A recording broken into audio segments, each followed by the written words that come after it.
In this work, we are enhancing photorealism enhancement. To understand what that means, let us have a look at some footage from the game Grand Theft Auto 5. The game looks great, but it is not quite photorealistic. Let us now turn on our method. Our method modifies the images from the game to look more realistic. It is a convolutional network which produces images frame by frame and can be run at interactive rates.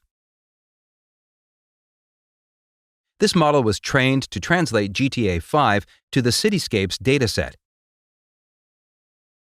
Cityscapes contains mostly images of German cities recorded with an automotive-grade camera. Here are a few examples from the dataset. With a model of reality induced by cityscapes, our method paves the roads with smoother asphalt, increases the glossiness of car paint, and greens the sun-dried hills of GTA's California. The results are geometrically and semantically consistent with the input images and temporally stable. Let us have a look at the state-of-the-art in comparison to our work. Here is contrastive unpaired image-to-image translation, or CUT for short. CUT is less temporally stable and hallucinates objects, such as trees in the sky or Mercedes stars on the hood of the car. Here's another state-of-the-art approach. Similar to CUT, TSIT is less temporally stable and adds many artifacts to the images.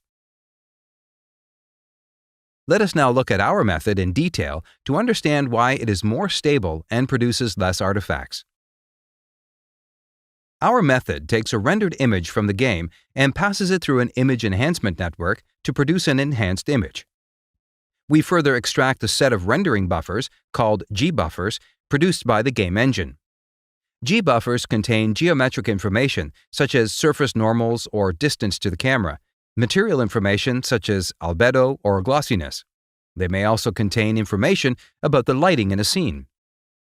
We pass the buffers through a G-buffer encoder network to produce feature tensors at multiple scales. The tensors encode the information about the rendered scene. To train our networks for enhancing realism, we employ a perceptual discriminator. For each image it takes in, it produces a realism score. To make it understand what the real world looks like, we also feed it real photos. To ensure that our networks retain the structure of rendered images, we further add them to the discriminator inputs and employ a perceptual loss. Let us now zoom in on the G-buffer encoder. From the G-buffers, we can derive a semantic class label map, which assigns an object ID to every pixel. We pass the G-buffers through multiple convolutional network streams and fuse the streams again based on the object IDs. This allows the encoder to learn different ways of processing for each type of object. For example, trees will be treated differently from cars. The resulting feature tensors are further processed by residual blocks, which output tensors at multiple scales. Let us now look at the image enhancement network to see what we can do with these multi-scale tensors.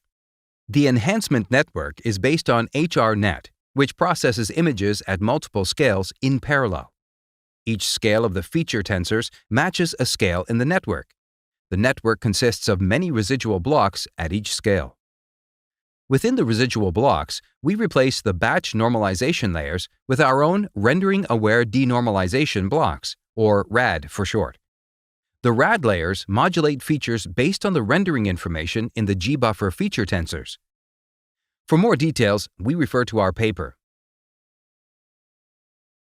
Let us now look at how the perceptual discriminator works. The discriminator contains a robust semantic segmentation network and a network for extracting perceptual features, in this case, a VGG-16. We extract features from the VGG at multiple levels and pass them through a convolutional network. This differs from prior work that trains discriminators directly on images. Training on VGG features allows our network to quickly learn a model of realism at multiple perceptual levels. We further pass the unmodified rendered image, as well as real images, through the segmentation network to obtain a label map for each. The label map is used to specialize the discriminator on individual object classes. Since we use a pre-trained, robust segmentation network, the object classes are consistent for rendered and real images. For more details, we refer to our paper. There is one more thing. For training discriminator networks, the common choice is to take in as much of an image as possible. The reasoning is that the more context of a scene the network sees, the better. We started with this strategy as well and found it to be suboptimal because scene layouts between real and rendered images can be quite different. Here we see the probabilities for each pixel to contain a certain type of object. The top row shows cityscapes, the bottom GTA 5. Images from GTA contain much more sky at the top, where cityscapes images contain vegetation. Images from cityscapes have a Mercedes star at the bottom. If we train our network with full images from both datasets, it will start adding Mercedes stars and place trees in the sky. We observe this effect in many other approaches. One part of our solution is to decrease the field of view for the network and show it corresponding scenes from both datasets. When training our network, we sample rendered and real image patches that roughly contain the same things. This is done automatically and requires no access to semantic label maps. More details can be found in our paper. Let us now look at more results and comparisons. Here we see GTA again. And on the right, the results produced by our method.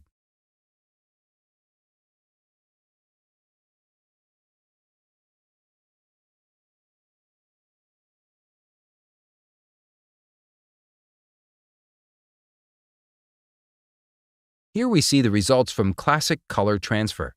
Color transfer matches the color distribution of GTA to cityscapes. But it does not modify images beyond the colors. Roads and trees keep their synthetic appearance. Unlike many other approaches, color transfer is temporally stable. Here is WCT2, a state-of-the-art photo-style transfer approach. WCT2 requires a reference photo. It can become temporally unstable if rendered images and the reference diverge. Here we see again results from CUT. CUT commonly hallucinates objects like trees in the sky and the star on the hood. The sampling strategy of our approach alleviates such artifacts.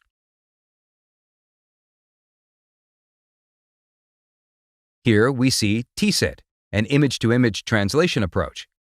TSIT also requires a favorable reference photo, which may cause artifacts and temporal instability if rendered images and the reference diverge.